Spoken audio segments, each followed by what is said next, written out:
How you guys doing? So I wanted to record a video on the top 10 excuses I hear. This again is a video or a presentation that I built on one of the flights to or from New York. I was really trying to sit back and think, uh, what am I hearing during these daily video creations? What am I hearing from subscribers and people I talk to? And yesterday I talked about sort of the positive things. What are the 10 successful traits I see? Today, I thought I would do the reverse. What are the excuses I hear? What are my thoughts on them? Again, no particular order. I would love to hear from you. Which one of these kind of resonated from you or for you? But also tell me about the ones I miss, right? Anytime you do a top 10 list or you kind of share what you're hearing, you could have blinders on. I could be missing things. So I'd love to hear from you. Do me a favor, leave that comment, hit that thumbs up. And as always, help me grow the channel. I need some help. I have some goals to get to 3,500 subscribers. I know it's a vanity metric, but still, it's a goal, so I'm going for it. So share, subscribe, do all those things for me. And of course, I need video ideas. So if you don't know, I have this thing called subscriber questions. All you have to do is go to comments and leave a question, and I will do my best to answer it in an upcoming video. Typically 2 to 3 days out has been my average. So let's do this thing together. Again, if you can help me grow, subscribe, share, ask others to join, that'd be awesome. Without further ado, let's talk about some excuses. All right, so here we go. Got to move all these windows out of the way. You know how it is. All right, so again, these excuses are in no particular order, although I guess the first one is the one I hear the most. So let's say that's the one I hear the most. But we're going to talk about them. We're going to kind of break them down, what I think. And then, again, love to hear from you. And again, please tell me if I've missed any. So the first one, if you've been in real estate investing for any length of time that you hear and you talk to people, you go to meetups, it's the classic, I have no money. I think we need to talk about that because if you followed me for any length of time, I really attack this no money thing one of two ways.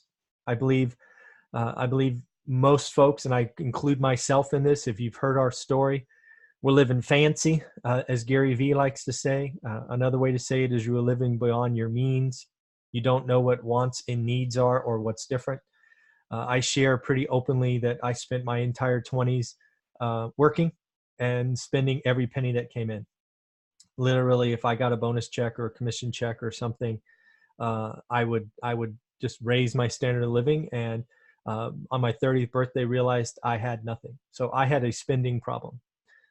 I think lots of folks, if they really looked at what they're spending their money on, could find ways to save. I know it's sacrifice. I know it's hard. I know this is a long journey. But again, if you want to do this, you want to get on your path to financial freedom or at least a better financial future, try to lower your expenses. I do believe it starts there. The flip side of that is some folks, you just don't, right? I grew up in a family where the month was longer than the money. So I know what it's like to literally look in the fridge and have nothing, right? To know, hey, we're going to pay the electricity bill or the phone bill and only one gets paid.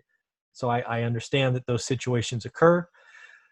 You need to, again, make tough decisions. I wish I had some slick answer for you.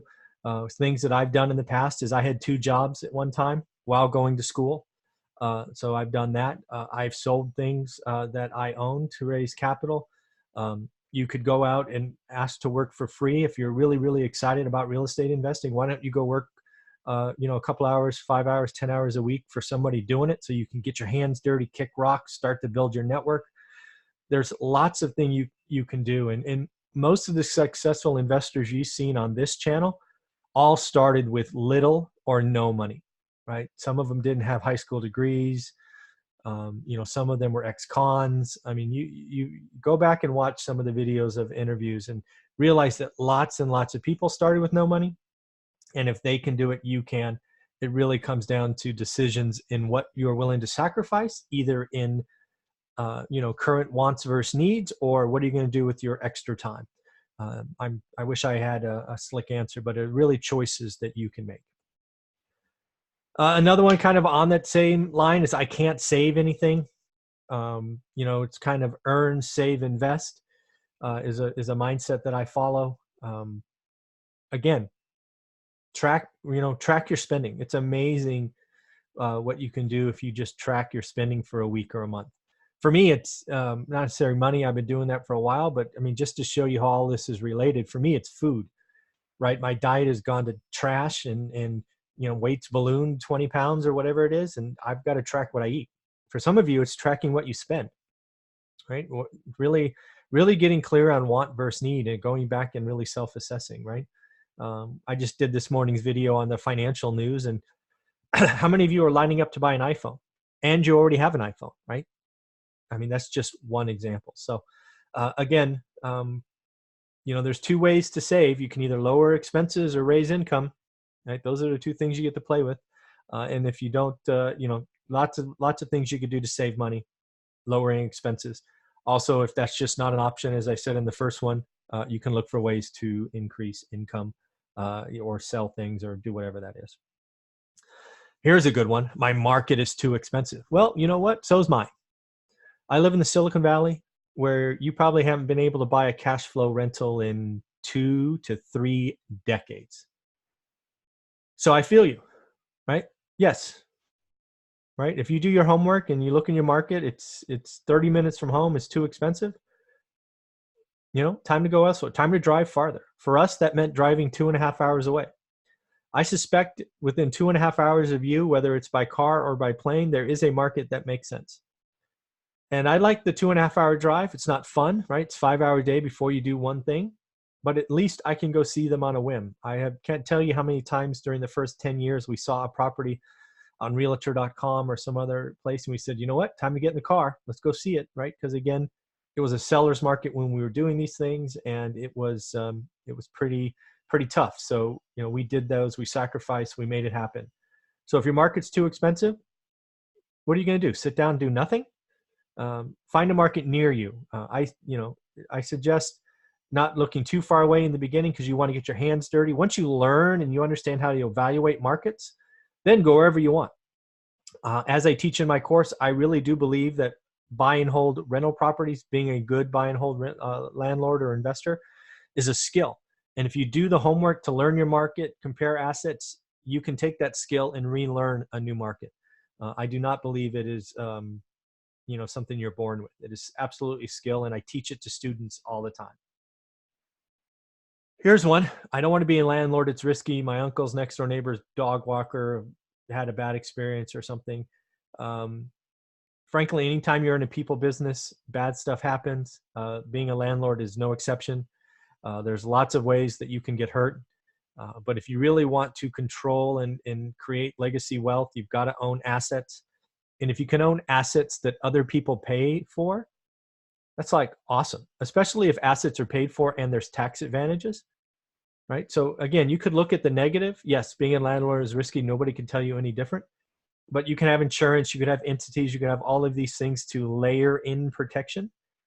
But I don't know of another asset that somebody else buys for you, right?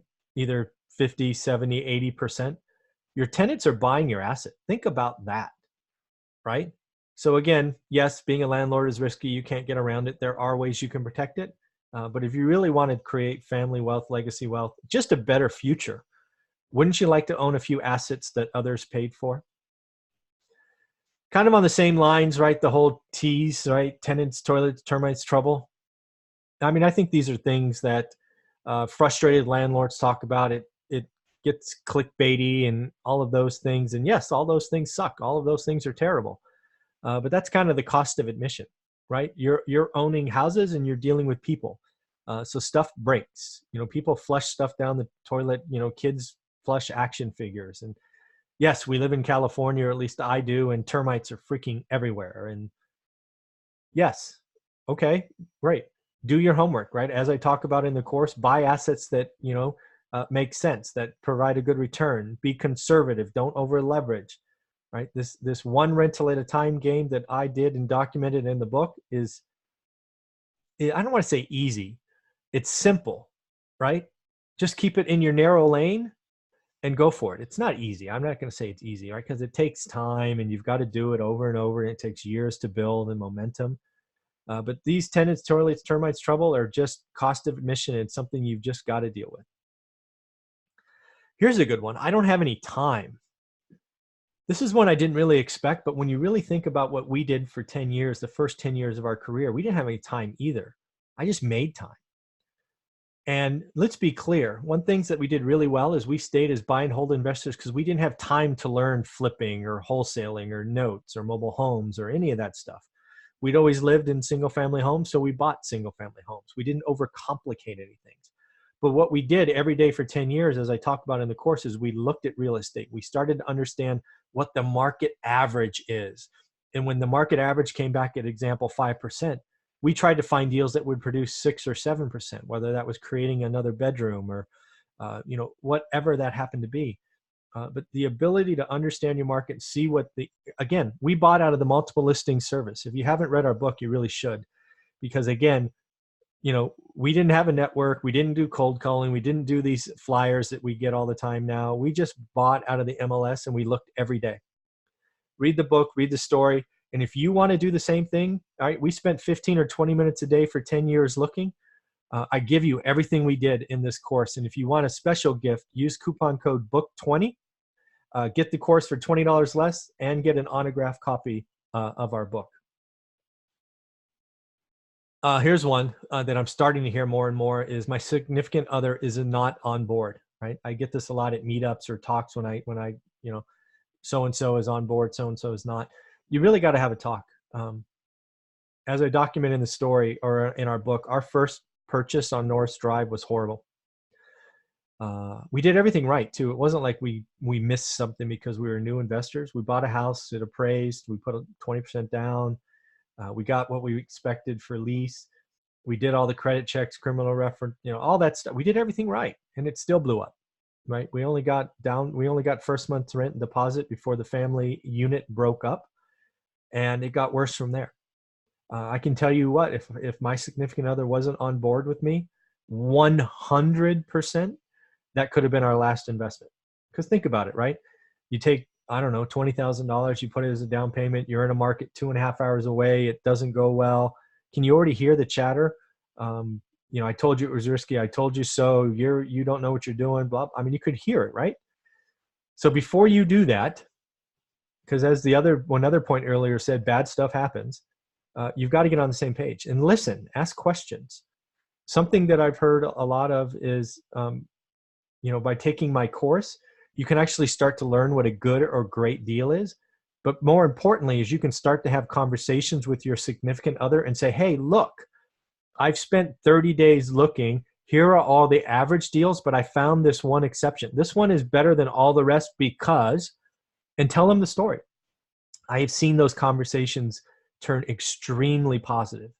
Don't just go in and bully and push forward. Either way, go in, do the homework, figure out what an average deal is. And if you could take them a good or great deal and articulate why, which is what I teach, you'll be in a much better position. Can't find any good deals. Well, you know what? Neither can I.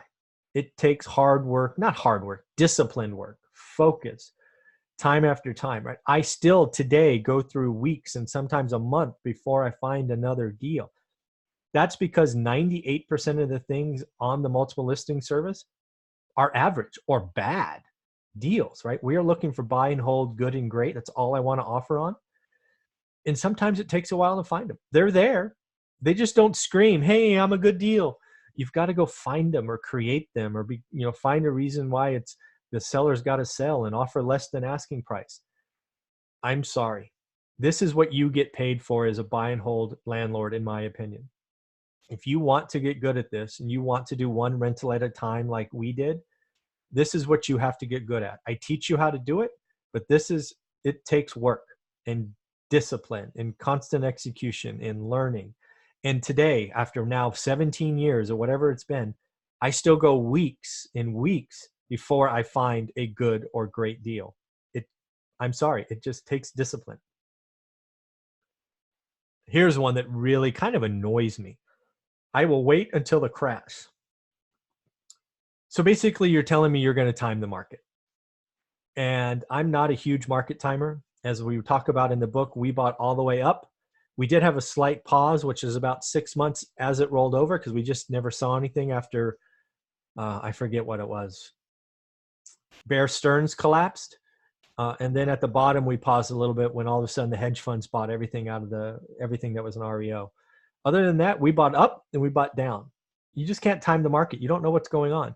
In addition, even if you could time the market perfect, you're not going to be able to process enough transactions to get through this. I'm talking about thinking for decades. So what happens if you overpay by $5,000 or $10,000 in the big scheme of things? As long as you do what I talked about, good and great deals, you're going to be okay because you're conservatively financed. It won't matter. And once the unit is financed, it doesn't matter what happens, right? We owned a lot of stuff we bought before the crash that was worth half what we paid during the bottom. But guess what? They all came back. Nobody can call the loan. They were 30-year fixed.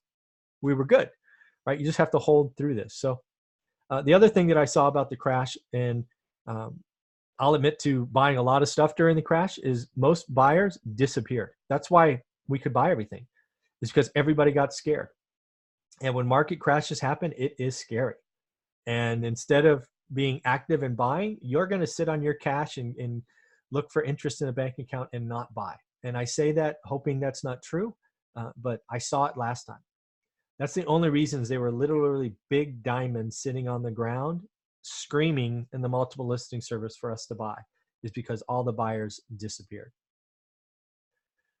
I'm scared, or I'm nervous, or I'm afraid of making a bad decision. It goes by lots of different things. The only thing I can tell you is the way not to be scared is to build confidence in yourself. And the only way I know how to build confidence is to go learn your market. Do what I tell you to do in the course. Look at lots of real estate every day. Get focused, understand, look at the same thing, see how the market looks over time. I think I have a playlist about students on this channel. I've interviewed a couple, and just go listen to their story. They've talked about how it simplified their business, increased offers, all those good things. So go listen to their stories, their interviews. They're just a lot of fun, and I love seeing that what I'm teaching and putting out there is working. I really do want to be I don't know, one of the teachers helping people change their financial future. And one of the things that I really focused on is how to be more confident, which is kind of the reverse of being scared. So at the end, those are my top 10. Let me know which one resonated for you. Tell me one I missed. Leave a comment below. Let me know how I'm doing. I'd love to hear from you. All right, so that's my top 10. Again, thank you. Comments, likes. Help me grow the channel. Hit that subscribe button if you're still watching, and please share and ask others to join the party. All right, everybody, take care. Thanks.